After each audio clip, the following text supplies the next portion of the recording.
Hey girl, hey. Hey girl, hey. I forgot to hit the live button. I was sitting here just talking to myself.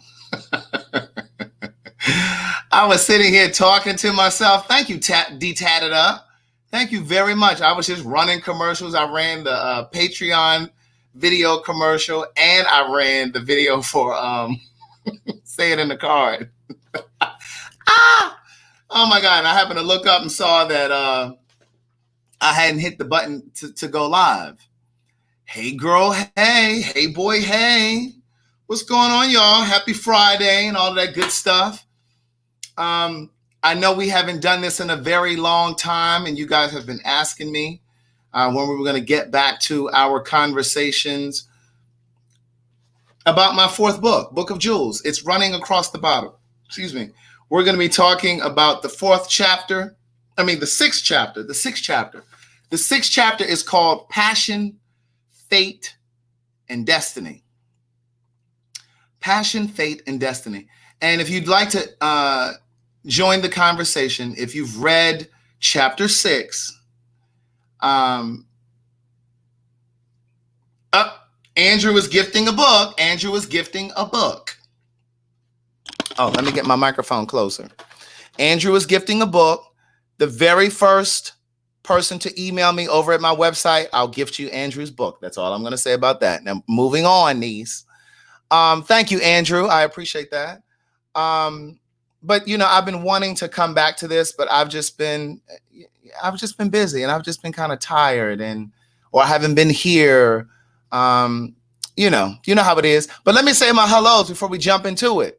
Hey, my girl Bianca Alston up in Pennsauken, New Jersey. Please hit the share button. Please hit the like button.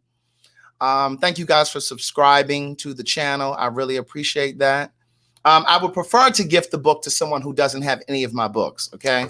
So the first person who does not have any of my books that emails me at craigthewriterstewart.com. Hey, Amy Harvey.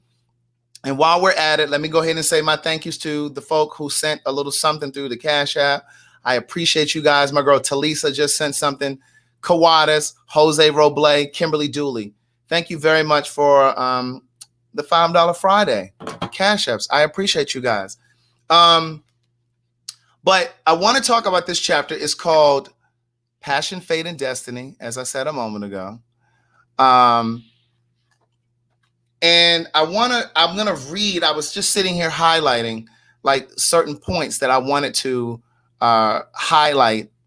I literally highlighted, but things that I want to highlight for you guys in this discussion. And again, if you want to participate in this conversation and you have read Book of Jewels, not Book of Jewels, but if you've read the 6th chapter, I don't care if you finish the entire book, but if you finish this particular chapter, I'm dropping the link in the comments right now so you can just join the conversation if you've read chapter 6. Thank you, Too Legit to Quit. Hey, girl. Hey, yeah. Hey, Linda. Linda is one of the folk that have been emailing me, asking me to come back to these conversations about Book of Jewels.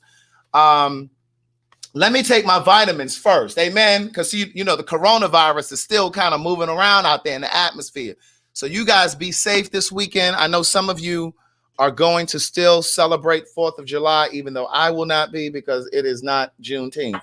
Okay, I'm still celebrating Juneteenth. I'm no longer acknowledging the 4th of July. Now, among the things that I take are moringa,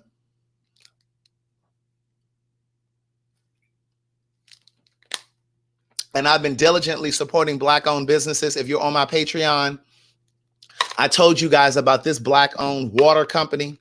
This Black-owned water company, baby. And this is alkaline water, and they deliver it to your house. Can you see this up here? See that big old glass thing? And you dispense it down until they send you a bottle. But, I took some with me to the gym. So I have a water bottle that I take to the gym. And so I filled it up. But this is alkaline water, and it's in a glass bottle. Now, I don't know these people. I don't make any money off of it. I just try to celebrate and salute Black-owned businesses. Okay, so I took my moringa. Because you want to keep your immune system built up. Amen. This is vitamin A.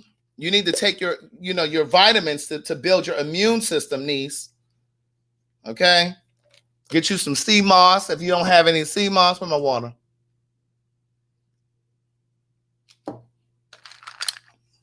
This is vitamin B. The black-owned water company is called Moon Jug. It's called Moon Jug. They're in Atlanta. Their Instagram is Moon Jug Water. Their Facebook is Moon Jug Water. So is their Twitter. I'm guessing that their website, I don't see it on here, but I'm guessing that it's moonjugwater.com. But I just wanted to support them. Okay, so I took my vitamin B. All right, let me get my oil of oregano, building your immune system. Hey, Craig, I got 2 of your books on Audible. Thank you very much, Mariah. Words never spoken, and one thing for certain, 2 things for sure. I will be listening over the weekend.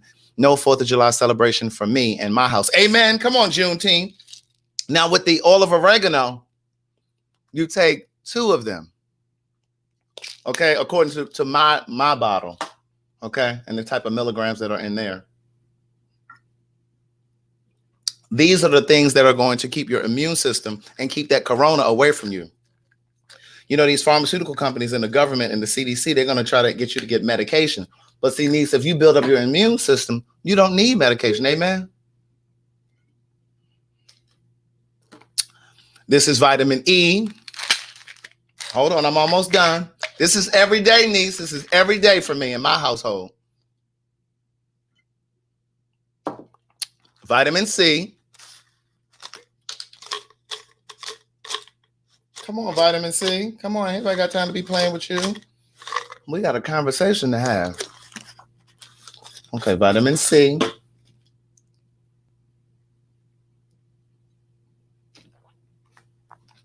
And last but not least, my goalies. Because this is going to regulate your blood pressure. Amen. I take 2 of those. And your sugar level. And they're vegan. Okay. Come on, Green Juicing Lucy. Green Juicing Lucy. She said it's all about the immune system. That's right. I will be posting immune boosting videos. Amen. Somebody asked me something about okay. Carolyn said also golden seal, echinacea, olive leaf extract for immune system too. All right. What about sea moss supplements? What are you asking me, Alicia? Yeah, I did mention sea moss. Sea moss is a plant. It's a plant. God,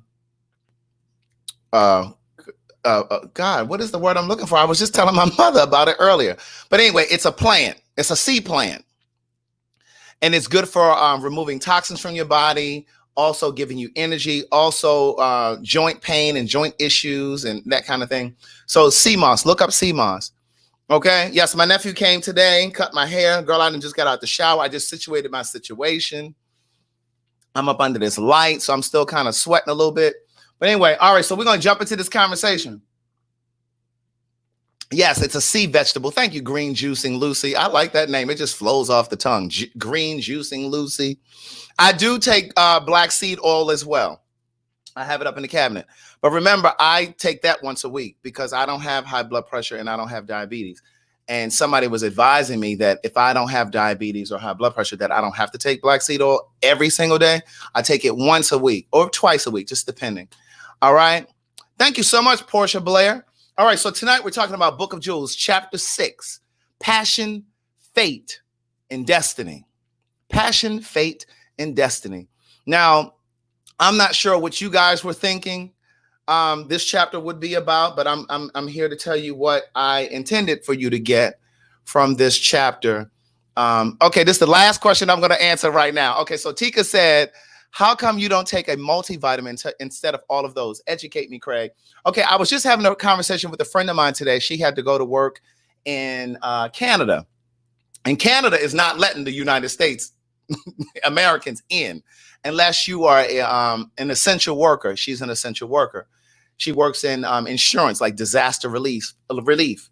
And so they had to get a test going in. And so she was saying that she needed to get her multivitamin. And I was explaining to her today that multivitamins only have a fragment of the vitamins. And so like if it's a multivitamin, it might have A, B, C, D, and E all in one pill, but you're only going to get a fraction. So I prefer to take a vitamin A. I want to take a vitamin B. I want to take them individually because you're only going to get a portion of your vitamin, right? So anyway, so that's why. But anyway, okay, so passion, fate, and destiny. So for those of you who don't know, each chapter, there are 11 chapters in Book of Jewels. 11. Each chapter represents a life lesson that I have learned. And each chapter, I talk about how I arrived at those life lessons. I tell you the stories, things that happened in my life that brought me to the lesson. But each chapter opens with an original quote to frame the chapter, to kind of give you a cliff note, if you will, just kind of frames the chapter. So with chapter 6, passion, fate, and destiny. The quote is, sometimes we have to be seemingly off course in order to find our path in life. Now, what I mean exactly by that is there were times in my life that I felt like I was so far away from my dream, so far away from my goals, so far away from the vision that I had for my own life, that it felt like I was off course and it felt like I would never get back to my path. But this quote simply is just as simple as it sounds. Sometimes we have to be seemingly off course in order to find our path in life again. Because what I've learned, and I share this in this chapter, you're never really off course. You may think you're off course, but you're never off course because everything happens when and as it should. Now, one of my favorite books, I've shared this with you guys before. One of my favorite books is The Alchemist. It was written by Paulo Coelho. And the story is about a journey that a shepherd is taking, a shepherd, like someone who shepherds sheep. And so the story is about a shepherd and he's on this journey. And so he feels that he's off course. Like his goal is to get to this woman that he fell in love with. But he was off course. Like he ran out of money on this journey.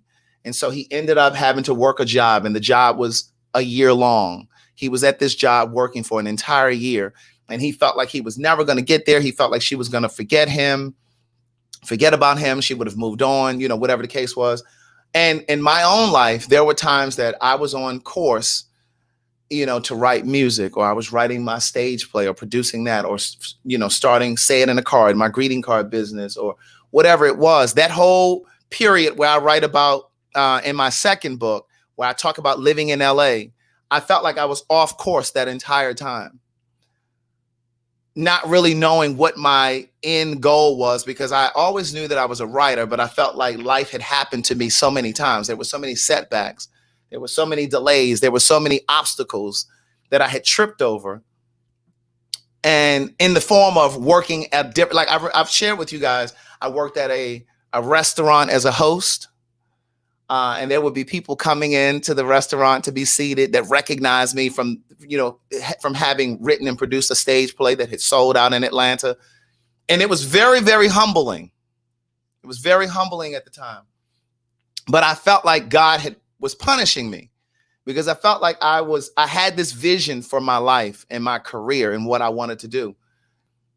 And I could see it so clearly. I always knew that I would be speaking to people. I never knew it would be through social media, but I always knew that I would be speaking to audiences of people. I could see myself. This was my vision. I could see myself coming out on stage to an auditorium full of people, speaking to them about whatever. I didn't know what I was going to be speaking about. I didn't envision writing books. That was not my vision. I just saw the end goal. And I used to think, God, why would you give me this vision if you're putting so many obstacles in front of me, preventing me to get it? It felt like I was so close to the dream so many times. I was so close that I could almost touch it, but I could never really touch it.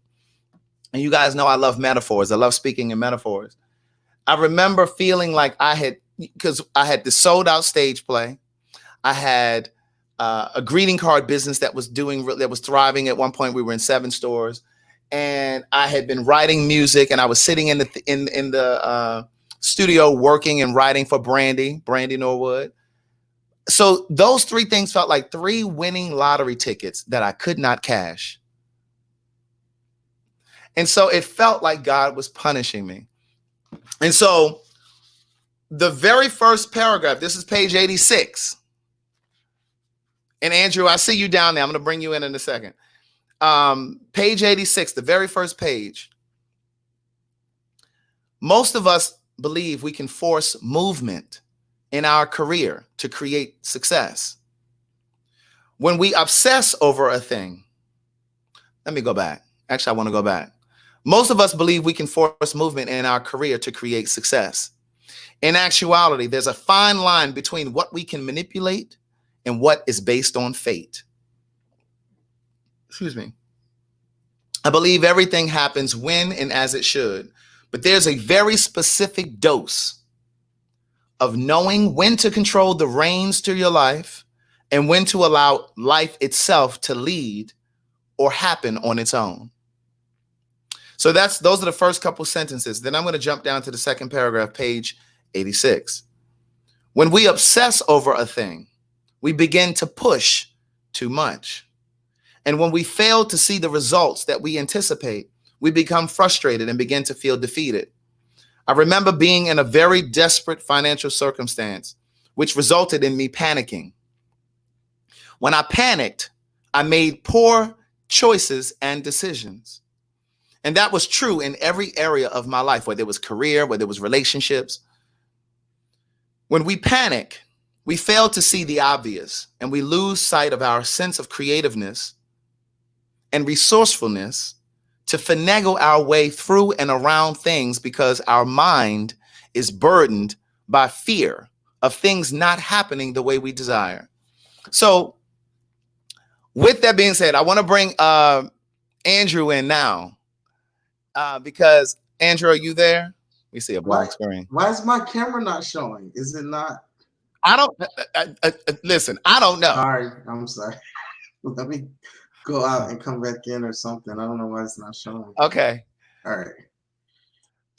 Lawrence says, Mr. Stewart, I'm a new fan. Tonight I am working third shift, so I will miss the rest of this chat. I am reading Words Never Spoken. I would like to purchase this book later. Thank you very much, Lawrence. I appreciate you. I remember sending you the first book.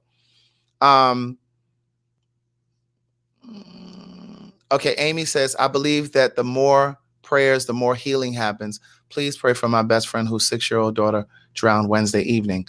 Okay, sorry to hear that, Amy. Kimberly Cooper said, can you see this link rolling at the bottom? Kimberly, CraigTheWriterStewart.com. I'll type it down here in the comments, though. That's the link right there.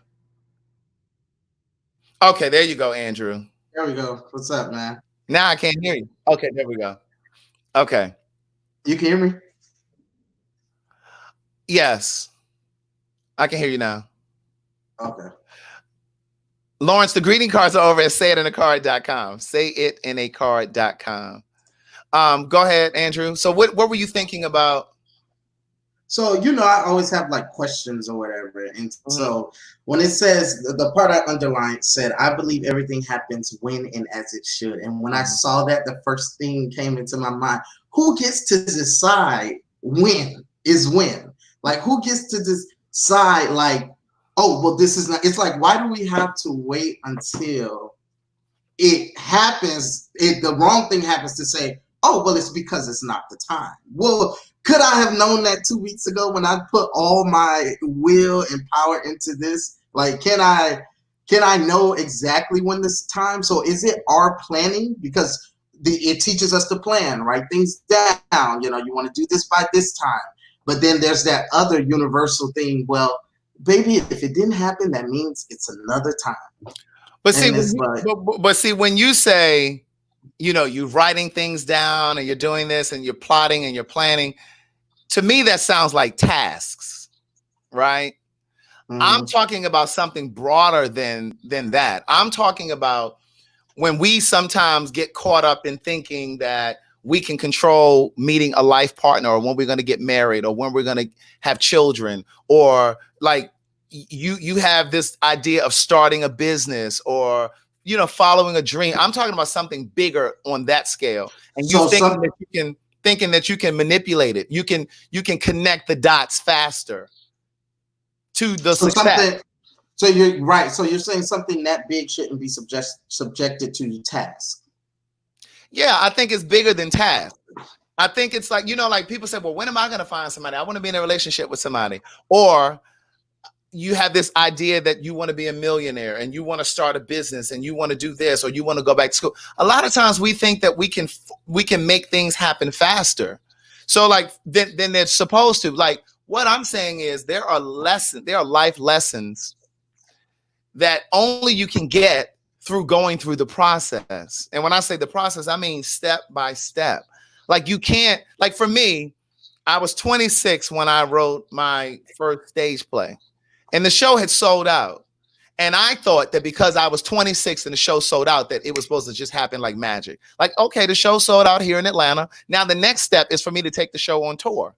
And now I'm going to be a millionaire and I'm going to go city to city and I'm going to be able to duplicate this success that I had in Atlanta in every city across the country. And what I'm saying to you is God couldn't take my show to a national tour where it was selling out when I was 26, because there was a certain amount of humility that I still needed to learn. Now, I didn't understand that at the time. And see, at the time, I thought God had given me the vision to put this play on tour and to become a millionaire so that I could live a rich life and take care of my family and do all of these things. No. God had to prune me by taking so many things away from me. There were cars repossessed.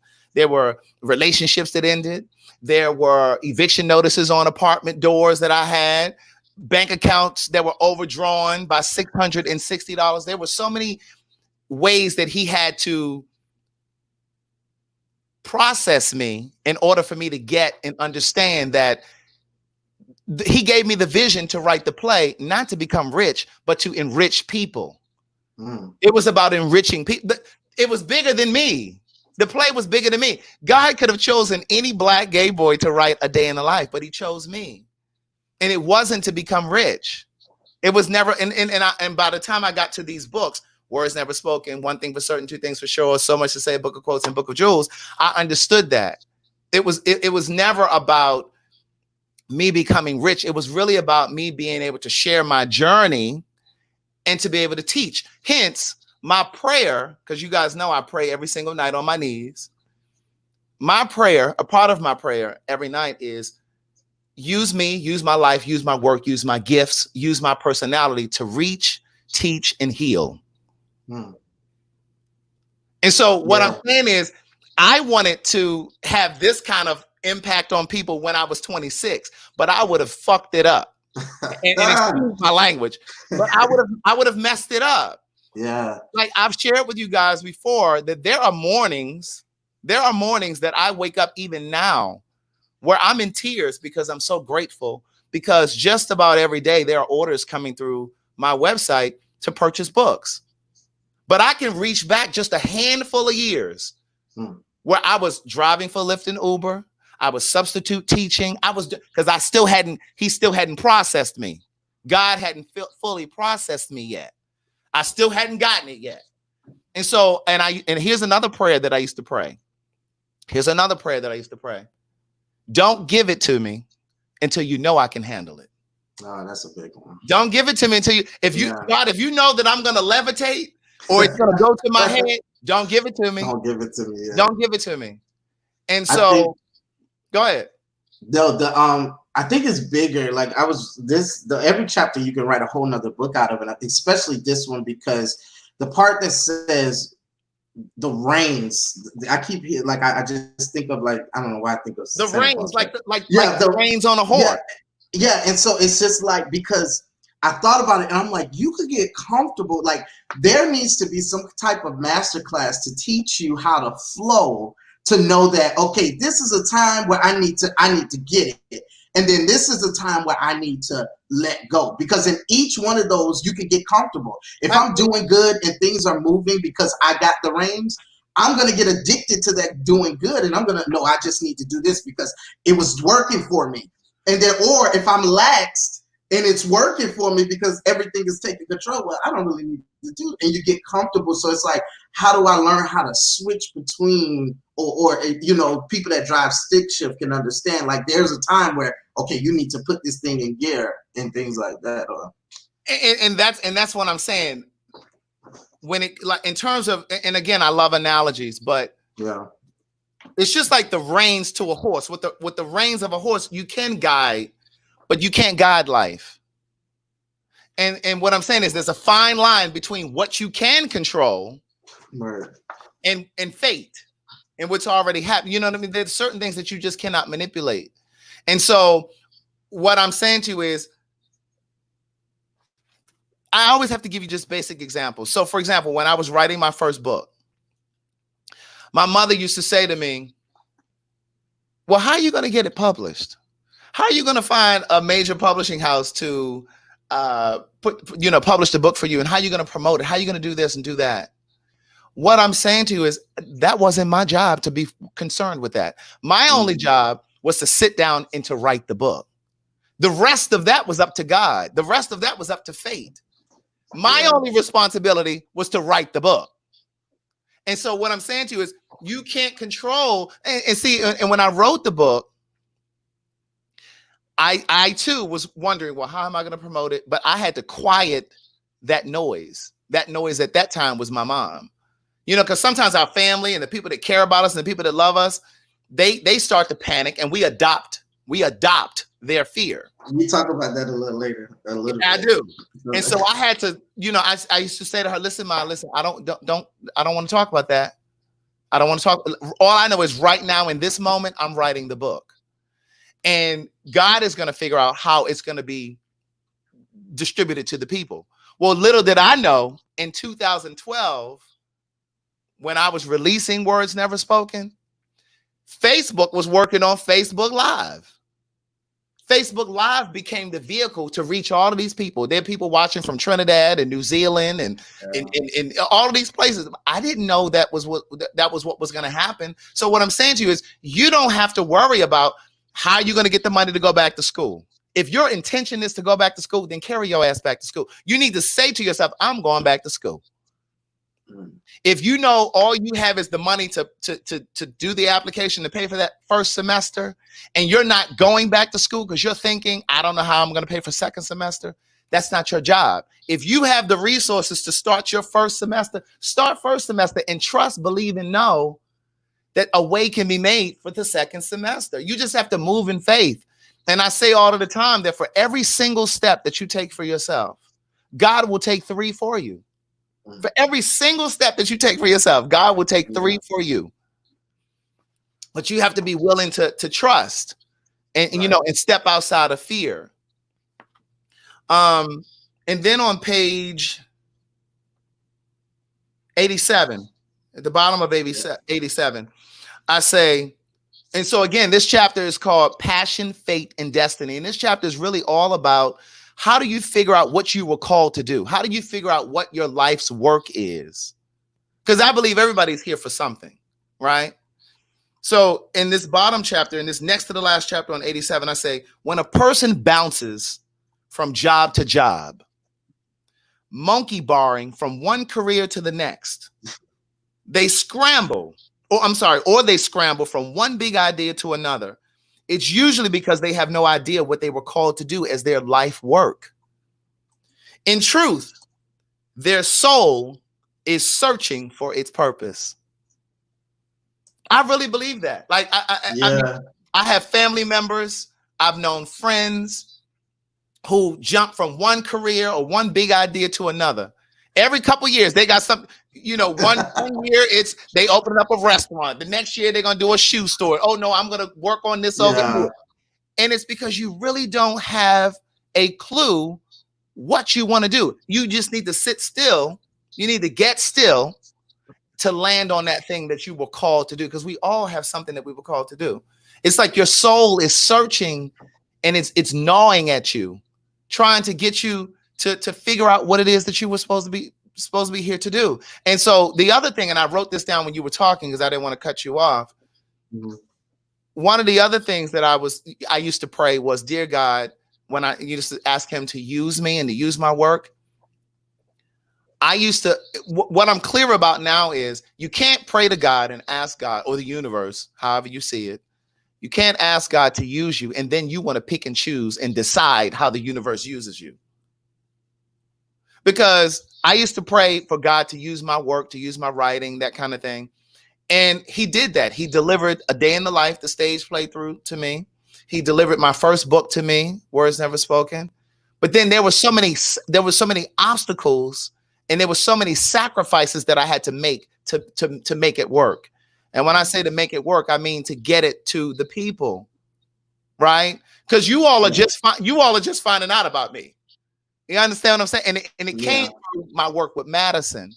And see, this is what I'm saying. Everything happens when it as it should. When I started working with Madison, I had no clue that I was going to inherit a huge portion of her following. And then those people would in turn start supporting my books and the greeting cards and, all of these things. I didn't know that.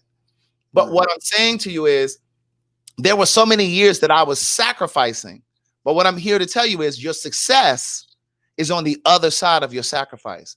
And the question becomes, what are you willing to sacrifice? How great you feel? Do you feel like I want to go up a little bit because I wrote this down because it's almost like my LinkedIn tagline. It says, "Do your part, all that you can. Do your part, all that you can do, all that you can do to invest in your passion, but remember to live also." Do you feel like you missed moments? Because I feel like when I look back on my earlier, and I'm still 28, but my earlier 20s, I feel like I missed moments to live. Like everything was, and as you just said, what's the next thing? What to do next? Do you feel like you've lost some of that?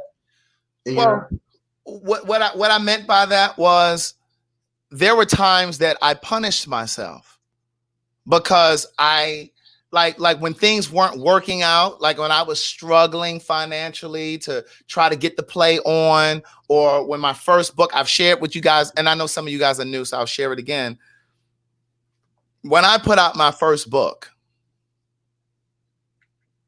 by the time it was time for me to print the book, once it came back from the editor, and it was time for me to print the first run of books, I didn't have the money to do it. And a friend of a friend said to me, "Craig, I've seen you on the phone with at least 10 to 20 different people just riding around. Like we out in this, out and about." He said, "Craig, I've seen you talking to 10 different people on the phone. Why don't you call each of those people that you've called and said, listen, I need $20. I'm about to publish this book. I need $20 from each of you." He said that would be $200. You take that $200 and then you go print however many books you can with that $200. I ended up writing down the names of everybody that I thought I could call and get $20 from. I ended up writing a list of like 40 people, 30 or 40 people. So I took that $600 or $800, whatever it was, and I printed as many books as I could with that $800. And then when those books came in, those 30, 40 people, they got their books first, and I had enough books left over to start, doing my first book signings, right?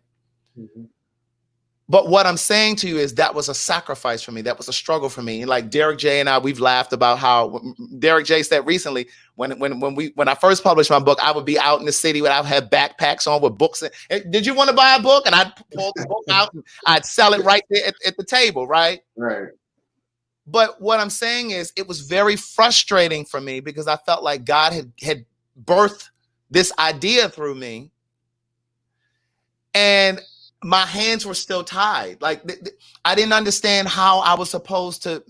I felt so limited. And what I'm saying to you is, what was that piece that you just read again? What was that? It says, "Do your part, all that you can do to invest in your passion, but remember to live also." And so when things weren't going well for me, and I was frustrated, and I didn't have money to do things, I punished myself by like friends will call and say, "Hey, what we're going to go and get, we're going to get together. Did you want to come hang out?" I would never want to go hang out because I was too busy trying to devise a master plan for how I was going to get to the next level. And what I'm saying is you still have to live too. You can't punish yourself because you're just going to sit yourself in the house and try to figure out. You can't work every minute of the day. You have to allow the dream to breathe. I say the same thing about relationships and love. You get into a relationship with somebody and you love them, and you know this, that, and the third, and then you want to suffocate it. You're so happy that you just want to be up under it all the time. No, baby, you got to back up and let it breathe. Let it breathe. You got to back up and let it breathe. And the same thing is true for your dream. Like you can't try to work every single minute of it. You have to live too. You have to leave room for life to happen as well. And and also when you step away from the dream, when you come back to it, you see it with fresh eyes. You can see it with new eyes because you've allowed it to, you stepped away from it. And then when you come back to it, you have a different perspective. Right? Yeah. I was just going to try to look at some of the comments. Come on, L. Ackland. Come on, Craig Stewart Van Zandt. L. Ackland, that's Gayanla Van Zandt. Right. Gayanla. Let me see. I was just trying to look at some of the comments. Letitia said, back in August 2017, I quit my corporate job to start my business. I just took the leap, and now I work with clients all over the world. We all have a purpose. It's true. And the thing is, it's not going to happen overnight. It's not going to happen overnight. It's not magic. It's not magic. What I'm saying to you is, at every single turn, at every single wall that you get backed up against, there are lessons in that. And instead of you panicking and getting fearful and retreating from the dream or the idea or whatever it is, you have to say to God, to the universe, what is it that you would have me learn?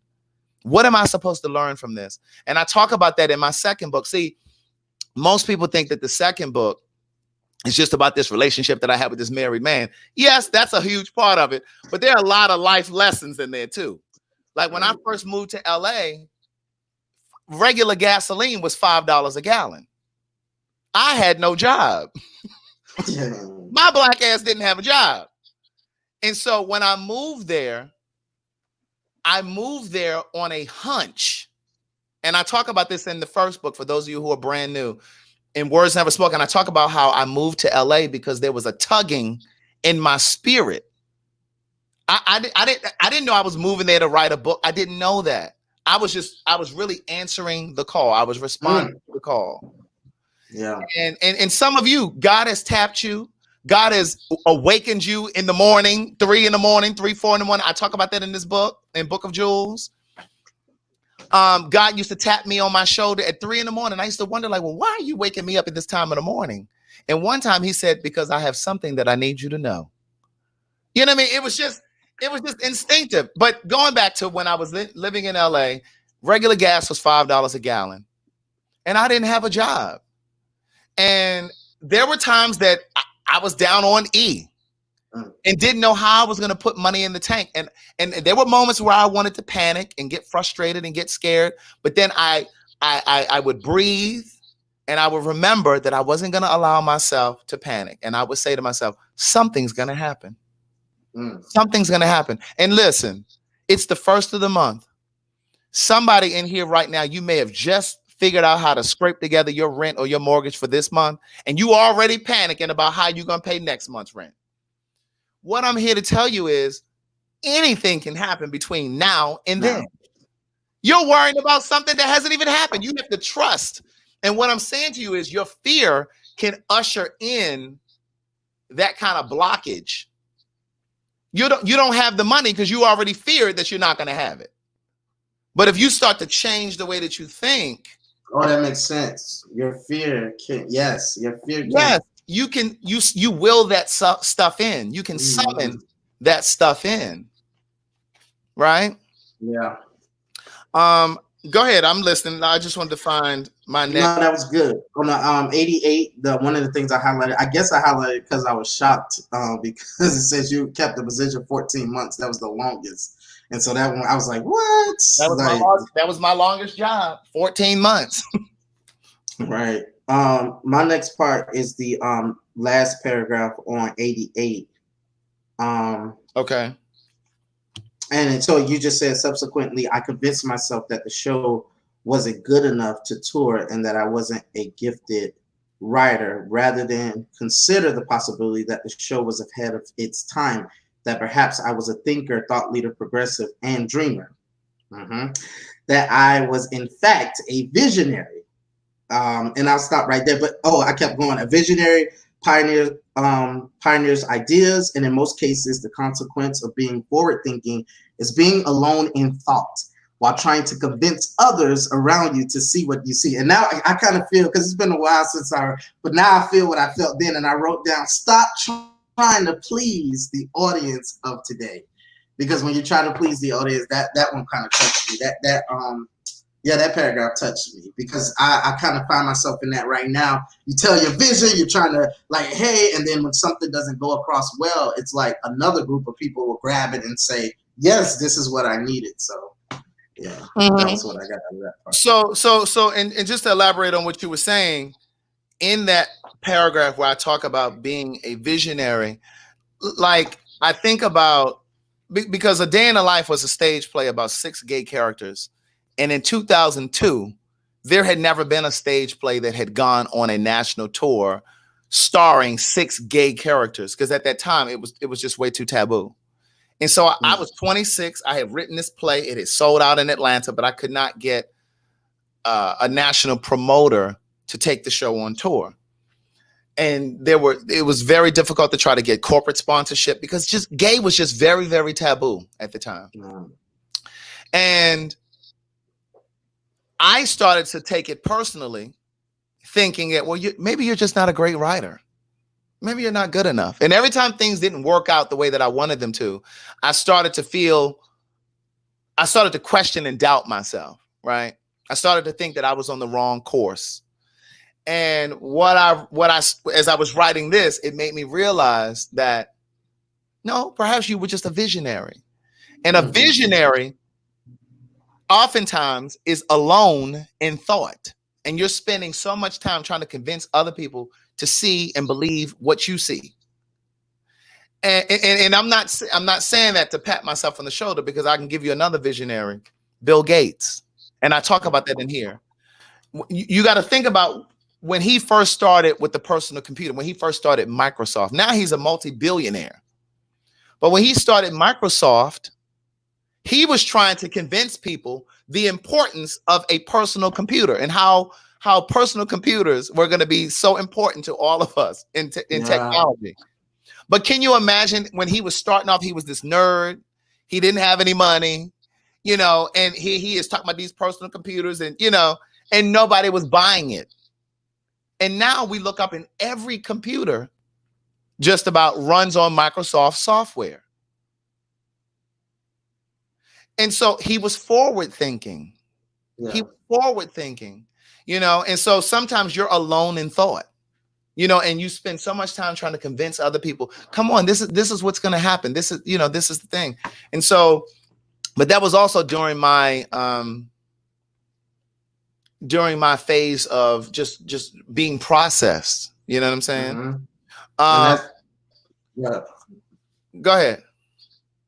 No, I was going to go to your point, because then I'm going to go to my next one. So at the top of 89, where I say, consequently, I grew more weary and frustrated from getting knocked down by life.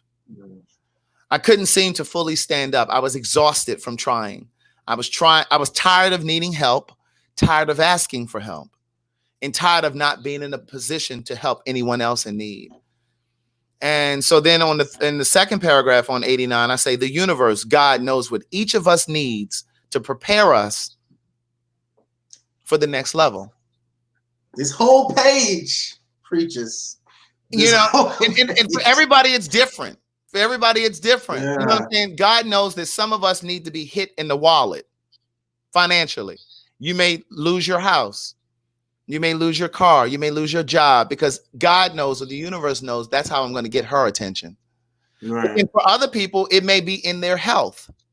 Oh, okay, let me send breast cancer over here. And I'm not saying God is sending breast cancer, but what I'm saying is the universe has its way of teaching us things and delivering those lessons to us. So it may be a divorce, because maybe the only way to get your attention, to activate you, is to shake up your marriage, or maybe something may happen with one of your children. It may be one of your children getting arrested, or the death, unfortunately, the death of a child.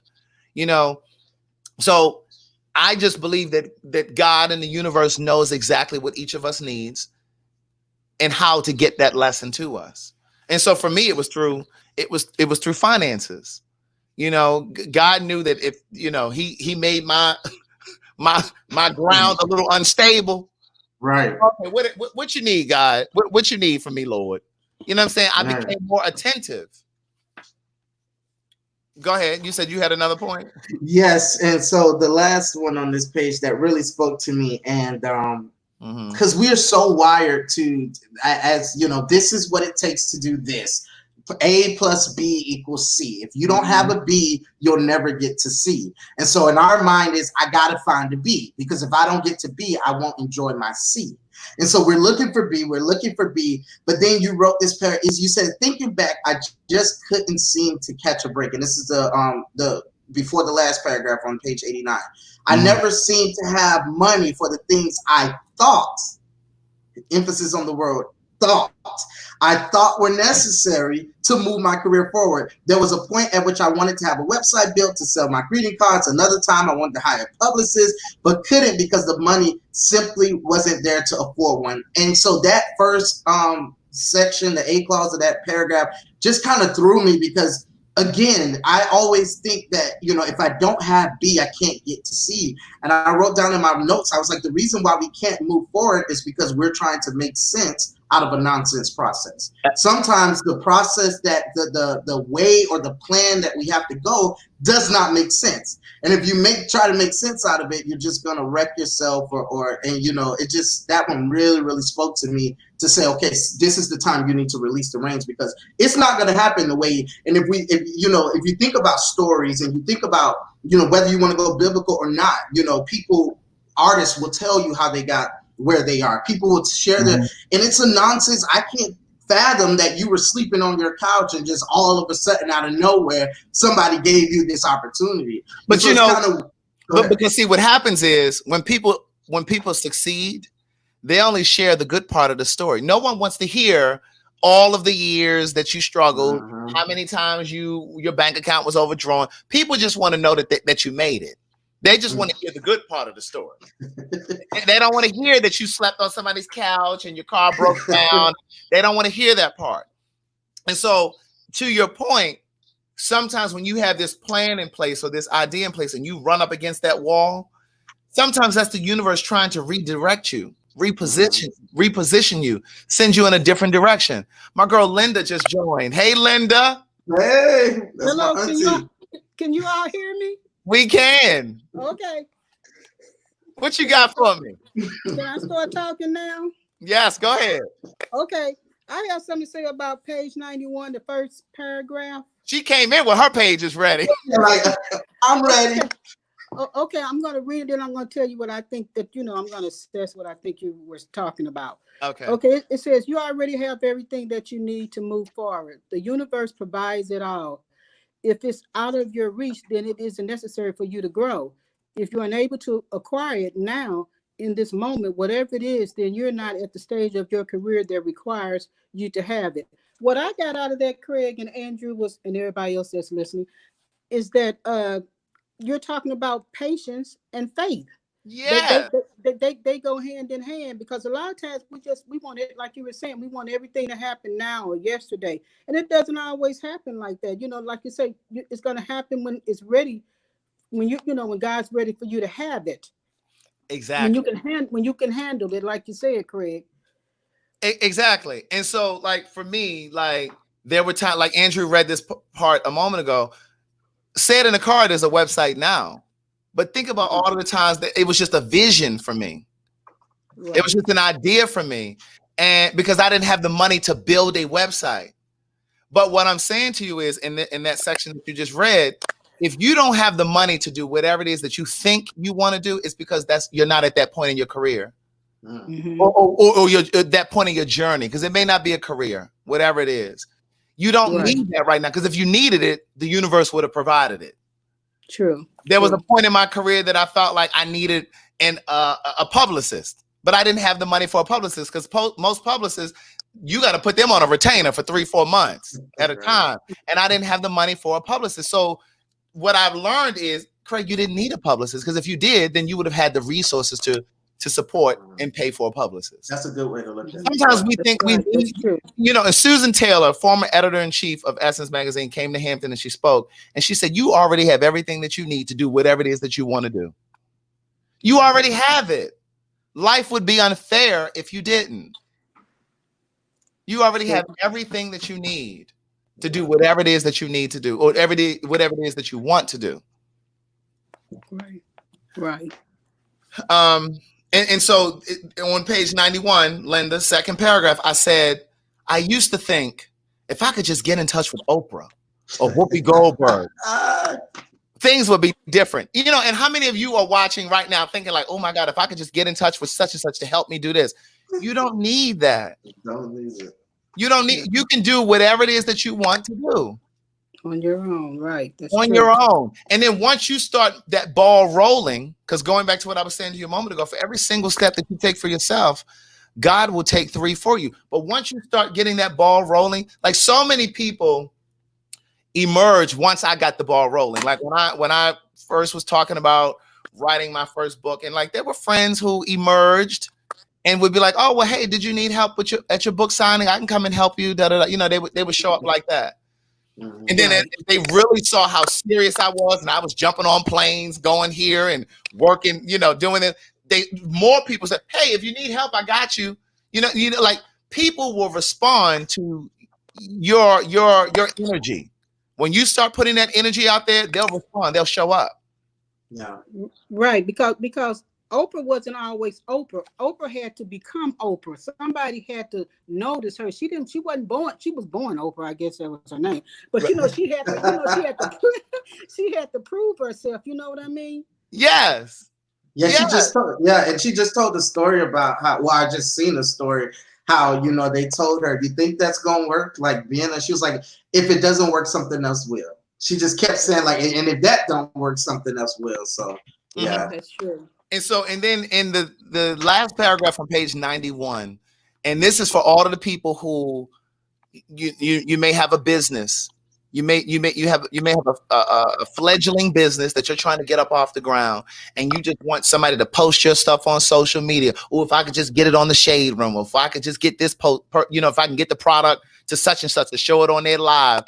What I'm telling you is that's not a guarantee that that's how things are going to take off for you. It's in the journey. It's in the journey. It's in the every single day. Every single time you send an email out to promote your business, to market your business, every single time you make a phone call, you're investing in your business. The universe has no choice, no option, but to respond and give it back to you. It's like a boomerang. Whatever you throw out, it has to come back. It may not come back this week. Because remember, I wrote Words Never Spoken in 2012. It's only been 2 years or so that I haven't been working a job. That was 10 years, just about. Yeah. That was 10 years. And so like there are people who say to me all the time, I'll see people sometimes, people who know me, sometimes people who don't. And they'll say, oh my God, you make it look so easy. Baby, let me tell you, it wasn't. It wasn't. Yeah. So here's page 91, the last paragraph. You may have a business. You may have an idea that you want to get off the ground, and the product is there. The idea is there, but maybe you're not ready. So that's what this paragraph is about. Being ready requires us to possess more than the gift. Being ready requires us to possess more than the gift, the talent, the product, or the service itself. Readiness isn't limited to the stuff. It isn't restricted to what we do. It bleeds over to our character too. Readiness requires us to possess certain attributes. And sometimes that means pruning us to strip us of certain personality traits to grow us to the next level. What I mean by that is there was a period in my life that I was very selfish. I lacked compassion. And so now, like when we do our lives and stuff, and we do these lives and we choose a charity and we gift stuff, I had to learn compassion. I probably would have never thought to do that 10 years ago. Mm-hmm. Words Never Spoken is, what is this? What year is this? 2020? Words Never Spoken is 8 years old. 8 years ago, I would have never thought to be like, oh, well, let me use my social media to help these, this charity in Texas or this one in Baltimore or whatever. But you don't really learn compassion until you've been in a position of needing it. And so all of the experiences that I've gone through help shape how I give, and how, like, me wanting to support Black businesses is not just because I'm all about Black power. Yes, that's part of it. But a huge part of it is because I was a Black business that people overlooked. And so if I come across a product and I think that they do, great work and they have, awesome customer service, then I want to share it with you guys. I don't get paid from these people. I want to share it with you guys. Like when I talk about that punani that I eat, now, even though their customer service is sometimes, their customer service is great. It's just sometimes you have to wait in the line and, it's just a formality. But the customer service is great. I don't share with you guys anything that I don't believe in, anything. And that goes for these goalies. Like, I don't share it with you. But when it gets to these Black-owned businesses, I'm always telling you about it, because I'm like, if somebody had just done that for me, I probably wouldn't have suffered and struggled for as long as I did. But I don't take anything from my journey, because it shaped me and made me who I am today. But, I just think about that. I try to, we lost Linda, but I try to think about that. Go ahead, Andrew, if you want to jump in. I'm just looking for my next. No, and I was thinking while you were talking, I was thinking about the turnaround on that takes growth, the turnaround time, because you would want someone in their life to have that revelation and quickly turn that around and start to change the mold of what's going on. My next one was the last paragraph on 92. I don't know if you got one before that. But it says, at 26 years old, I was skilled enough to write a show that sold out in Atlanta, but I wasn't quite ready for the success of a national tour because my character still had flaws. Mm-hmm. Although I didn't believe that to be the case back then, I was still learning how to use my gift to benefit others, not just myself. There were also spiritual muscles that needed to be built. Mm-hmm. And I just wrote, it's hard to turn the mirror on yourselves in moments like that. Mm-hmm. Yeah. I mean, and that's true. It's like during that time of struggle, like wherever you are in your life, that's when you develop those spiritual muscles. Mm-hmm. That's really where you just develop those spiritual muscles. And one of the things that I learned too during that part of the journey is you learn to be so creative and so resourceful because you lack funds. Like if you have a restaurant or some sort of a business, or if you're trying to go back to school or whatever, you only spend what you need. You only purchase what you need. Like even to this day, I say to myself, I don't want to ever get to the point where if I had Oprah's money, mm-hmm. I don't want to get to the point where I just throw money at problems. There's beauty in this journey of the struggling part of the journey. Because you learn to be resourceful, because you don't have resources to just throw money at every problem. So something you learn to do, and you learn creative ways of coming up with things that, to fix a problem. Right. I want to look at some of these comments here real quickly. Yeah, that's Craig, do you think you'll ever write another play? I've actually written another play. I've just never produced it. So we'll see what happens. So then, let me see. I want to talk about this. I'm on 90. Let me see. I was jumping over to 90. Where were you on? I'm over on page 94. Yes. Last paragraph. And I say, some children become adults who lost sight of their passion because they believe the time has run out and it's too late to follow their dream. Or they simply forego their dream because they have a family to consider first. The world is filled with people with great ideas who lack support, insight, know-how, wisdom, and most times the financial resources to see an idea to fruition. I often wonder how positive the world would look if we were all in tune to listen closely to that inner voice as God instructs us through life.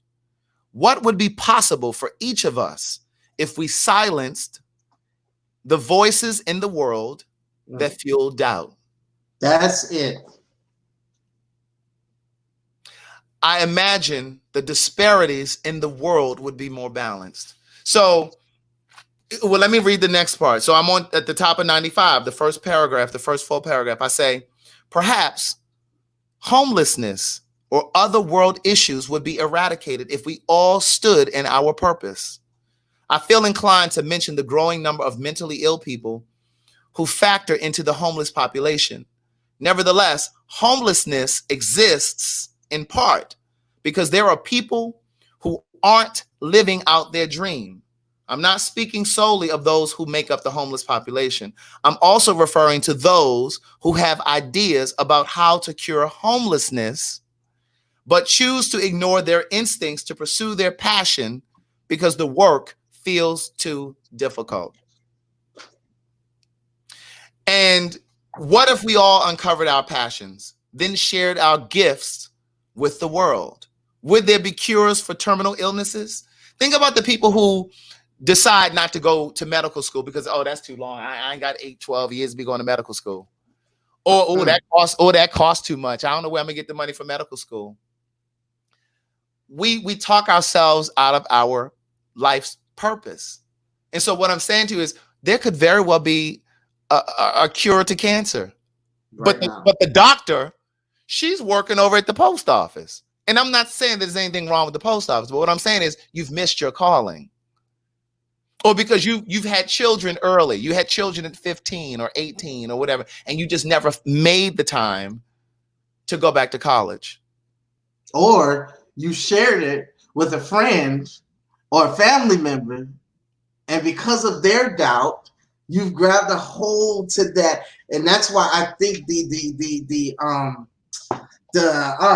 word is escaping me, but the patience and the attitude that you have to have, the stick-to-itiveness. Yes, and you can't, and sometimes that takes closing your mouth, and that's hard because when you get a new gift growing up, you want to show everybody. When you get a new pair of shoes, first thing you want to do is wear it to school. You know, mom say, wait till the next school year. No, I want them to see it now, but it's not ready now. And so I think about a lot of times that I share, and when I read that, you said that was my first lesson in understanding that sometimes we must keep our thoughts, dreams, and ideas to ourselves.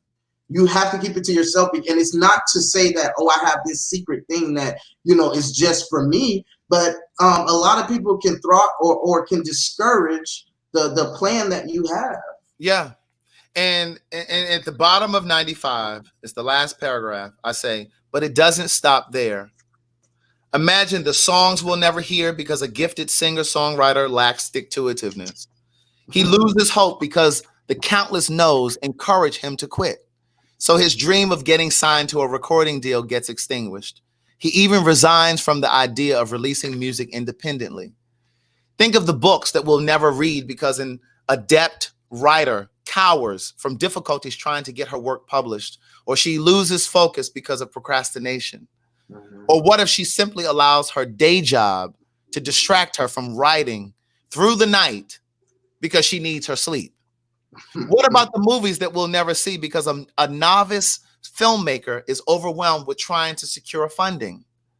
Dare to imagine other contributions the world would be deprived of if you allow your passion to be suppressed by fear. Ask for what you need. In particular, ask the universe to order your steps. When I was uncertain, I prayed. I asked, dear God, what are the next best steps for my life? And that was what I used to pray. You know, and I still do. In fact, I said it last night, you know, because, you know, my prayer last night was, what is it that you would have me do next? You know, I see some of your comments where you're saying, Craig, you need to go out here and do this play, get the stage play out. I would love to do that. But I only move based on my instincts now. I've learned to do that. That's that spiritual muscle that I was talking about earlier. Yeah. You have to learn to teach yourself to not respond out of impetuousness. From being impetuous, making rash, quick decisions. Yeah. I only respond based on what I feel. I have to feel a tugging in my spirit. And so part of that is me praying that God will show me what's next. What is it that, you want me to do next? Yeah. This one was a longer chapter, but it was a really good one. It was. And baby, I'm looking. I'm like, I want to make sure, but there's one more that I think is gonna like. And I saw somebody comment about it earlier, and I was like, we on the same. That ego, on page 100, that ego parent, because there's such a thin line between ego and, oh, they're just full of themselves, or, oh, they're just, and so I wrote a question because I deal with that. I just, even talking with people in my career, I'm receiving a lot of awards at this time. And so I'm like, talking to people, they're like, you should be proud of it. And it's like, you almost don't want to celebrate because you've heard, some people say, well, he thinks he's good. And you've kind of adopted that to yourself. Like, and so my question was, how do you give yourself permission to publicly love yourself and celebrate yourself, like without crossing the line of I'm conceited? Oh my God. Didn't we talk about that in what chapter was that? I think that was growth. There was enough. Well, I think that was in the growth chapter or the envy chapter. It was one of those chapters. I know it's been several weeks since we've done these. Yeah, it's been about 3 months, but let me go to my, no, I'm joking. No. You were going to say something about ego on page 100. No, I was looking, you said we talked about it. I don't know if we did. It triggered me again though, if we did, because I'm dealing with it right now. And it's just like, it's just people. I don't know if there's a place you got to get to where you just block out the noise and count it as white noise and continue on to, do it. But it's just hard to suck in. It's like a chameleon. When you get around it, it's like, okay, let me just calm down because I don't want them to feel that way. Okay, so I'm going to start at the bottom of 99. All right. Let's okay. Go. So it said, it's the last paragraph, and it's going to go over to page 100. Following one's true passion is possibly the most difficult work you'll do in life. You'll know if it's your passion, if your desire to respond to the call is greater than your fear of it not working out. You'll know if it's your passion, if your desire to respond to the call is greater than your fear of failing in front of the people who know you. More specifically, this is the top of 100 now. Your concerns about what people think or say will dwindle. Fear is the reason that so few stay the course. Many veer off course because they worry about what their friends and family will think.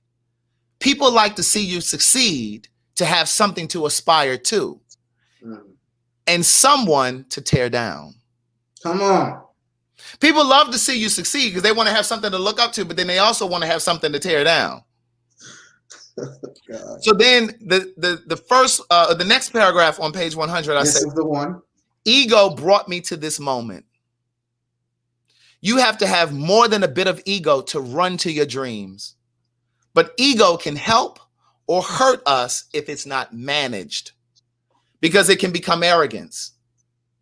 More times than not, ego has helped me. It dared me to believe and dream that I could do and be anything that I set my mind to. Ego is the reason I became a writer. I was courageous enough to believe that there were people who would be interested in reading what I have to say. So there's a certain amount of ego that you must have to start your own business. Who do you think you are? You have to have that kind of ego. Yes, and I don't mean arrogance, but you have to have that kind of ego to dare yourself to dream so big. Yes. You have to have that. But people, they don't understand that sometimes, because my thing is, when I get awards and when I get, a stuff, I never saw myself there. It's more of hey guys, and I do it. I post it a lot because I want my friends from Miami, my people that I grew up in the hood of the hoods, and I'm like, hey, listen to my story. It's almost like my moment to reach back. It's not a moment to just celebrate me. It's my moment to reach back and say, hey, look what I did. I remember when we were talking on the bus stop and we never thought we would go anywhere. Look what I did. Come follow me. Come do what I'm doing. But people see that, and I had to have I think we did talk about this because I had to have a conversation with one of my, coworkers and just say, listen, you don't know my story. Like, let me tell you my story, and then maybe you'll appreciate, oh my God, he does have a reason to celebrate. Yeah. Very last next to the last paragraph on page 100. Ego gave me the courage to sell everything I owned, to move across country to California with a suitcase of clothes and $1,400. I moved to Los Angeles because my instincts directed me to, but ego had a lot to do with it too. I had no idea why my spirit was tugging at me to move to a city where I had no ties. Ego is what will convince you at 50 years old that you can go back to school and get your higher education. Ego is what will tell you that you can have it all, that you can have a career, you can have a marriage, you can have children. Like, it's that thing that fuels you. Yeah. So you have to have a bit of moxie. That's the word I'm looking for right now. Moxie, that courage. And you have to be unabashed and unapologetic. There will be people who will say, "Oh, you think you're better, or you're cocky." Let them have that. Don't waste your energy. Don't waste your energy trying to convince them otherwise, because you could be using that energy to push your dream forward, or to do whatever it is that whatever it is that you have set. You set your mind to do. But there's so much more to this chapter. Yeah. I will close by saying this. I'll read these last couple pieces from Passion, Fate, and Destiny. This is chapter 6. Okay, so on page 101, it's the third paragraph down. I say, your gifts are intrinsic. They can't be taught. It's your gift. It's your dream, which means you're in charge of it. You decide where it goes and how it's used because it's your calling. And that was important for me to write there, because as a writer, and now as a person who creates videos and stuff, I have people emailing me all the time telling me, and now, okay, I'll give you a better example. Derek J and I have a very specific agenda for what we're doing every 2 weeks, with our panel. And I say this all the time. Our idea is to bridge communities.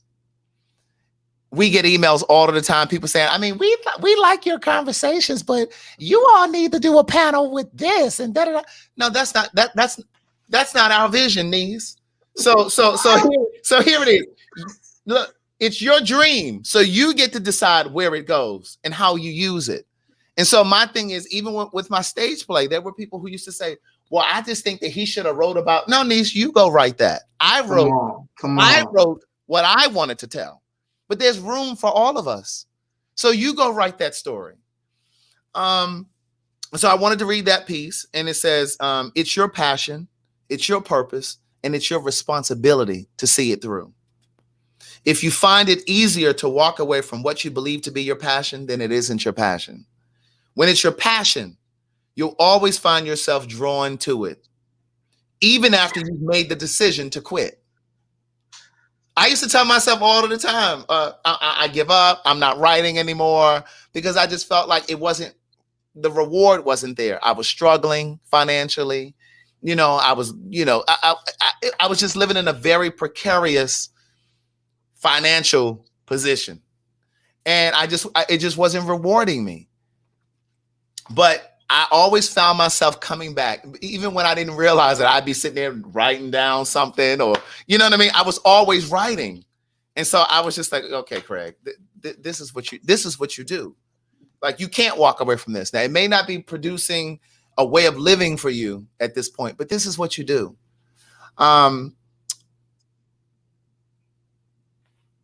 So this is the last thing that I'll say. And this is page 102. Never stop dreaming. Never stop believing. Never stop wishing.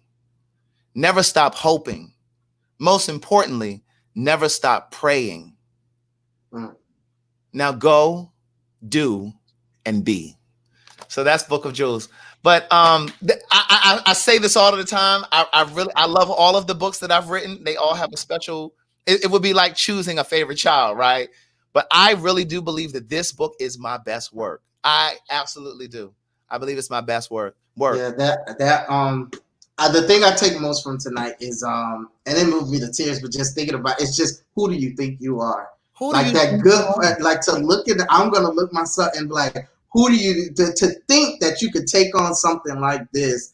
And just to encourage people out there, you can do that too. Who do you think have that self-confidence in yourself, no matter what people are saying, no matter and their noise can be really loud. Like we're not going to be ignorant to the fact that sometimes discouragement and people's opinions, especially when you've grown up being a people pleaser, people's opinions matters a lot and it speaks loud. But when you start to speak louder than their voice, when you start to say things that are affirming over your life, and so I can't wait to jump in the mirror and say, boy, who do you think you are? To be this age and to be as far as you have done, to knock down every negative statistic over your life and to do this thing. I'm through for the night. That was good. And to that point, you have to protect your chi. Yeah. You have to protect your energy. You can't allow people to come in and disrupt your peace of mind. You are in control of that. You have to protect that. And and that's just it. And then you just have to move in silence. And I've said before, I used to have this conversation with a friend of mine. When you have a dream, it takes so much energy and effort to make that dream come to fruition that you don't have energy to defend your dream. And sometimes people are trying to talk you out of your dream, not because they are haters. Sometimes they are haters, but sometimes people are trying to talk you out of your dream because they love you. Because they love you, and they don't want to see you fail. They don't want to see you fall. Case in point, when I moved to LA, before I moved to LA, a lot of my friends said to me, "No, don't move. Things are going to get better for you here. Don't move. It's going to get better." But I knew what was best for me because I knew what my instincts were telling me.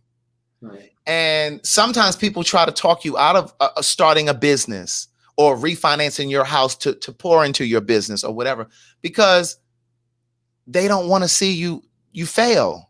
Right.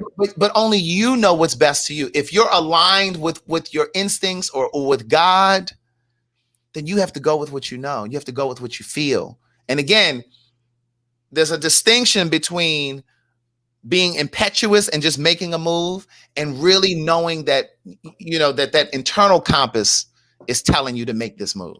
Yeah. That's all. That's all. But thank you guys for being here. I appreciate you listening. Thank you for bringing me back to this conversation because, I've been doing a lot of cutting up and carrying on these live. 2 books. We'll do 2 more books too. Right. So you brought me back to, purposeful conversations. You know what I'm saying? Because we are. I didn't say good day thinkers, thought leaders, progressives, and dreamers. I'm Craig, the writer student, and this is the Facebook and YouTube live versions of So Much to Say. These are my thoughts in my voice on black shit, white shit, gay shit, and everything in between. Tonight we talked about Book of Jewels. But thank you guys for bringing me back to these conversations. Andrew, you said you're gonna gift 2 more books. Yeah. All right, so the first 3 people that emailed me, because I'm sure more than one person emailed at the top of the conversation when Andrew gifted the first one. I'm sure several of you emailed. So I'll pull from the first 3, okay? The very first 3. And we gifting Book of Jewels, right? Yeah. Okay, so I'm gonna gift you Book of Jewels. All right. So you guys have an amazing night. Brush your teeth, floss your teeth. Brush your tongue. Valicia says she's going to be ready to join next week. Have an amazing weekend. Listen, it's 4th of July weekend. That is no longer our holiday. No. It's just another day. Another day. We're only celebrating Juneteenth. here on out. Stay home. And if you can, make it your business to support a Black-owned business this weekend. If you can, try to support as many as you can this always. But if you definitely try to do it this weekend. All right. Bye, you guys. I appreciate you. Thank you very much for being here. Thank you for liking and subscribing to the video and sharing the videos very, very much. Have an amazing night. Be safe. Get your vitamins, y'all. And thanks for joining, Andrew. I appreciate it. No problem. All right. Bye-bye.